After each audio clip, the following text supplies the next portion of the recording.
Hey guys, today we're going to have a look at the Mangrove Jack's Craft Series range, and specifically what I'm going to show you is how to pop it into a fermenter and get it ready to turn into beer. So we're using the Bavarian wheat flavour here.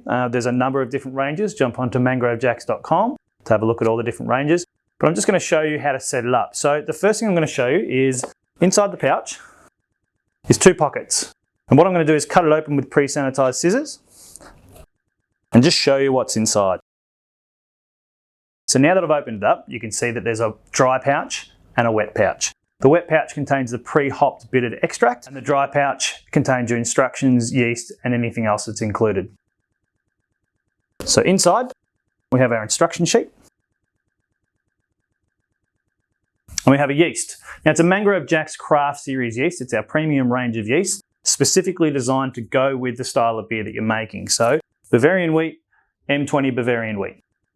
So now we're going to have a look at the instruction sheet that comes with the Craft Series pouch. Each of the instruction sheets is tailored for the recipe that you're making. All the information again is available within the instruction sheet and on the Mangrove Jack's Brewing website. So I'm going to run you through what this instruction sheet says in particular. Clean and sanitize your fermenter, airlock, lid and mixing paddle with the Mangrove Jack's No Rinse Sanitizer, which looks like this.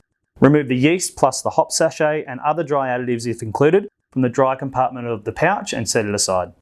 Add 3 litres of boiling water to the fermenter and pour the liquid malt extract from the liquid compartment of the Craft Series pouch into your sanitised fermenter and squeeze, making sure you get out all the malt. It's really important to make sure you squeeze out all the malt from the pouch to make sure you get to your original gravity as expected.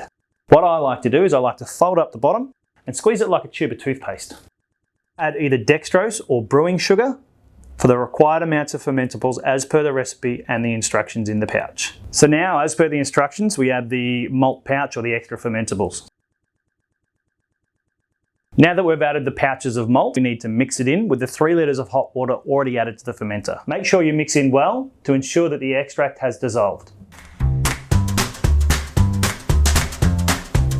So now we've added all the water to the fermenter as per the instructions, and we can move on to the next step. Add the yeast to the fermenter. Next step is grab your bung and airlock. Make sure you sanitize.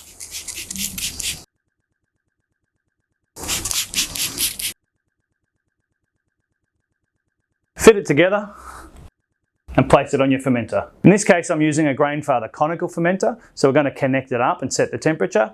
If you're using a different type of fermenter, make sure you can keep it at a stable temperature as per the instructions on the recipe sheet.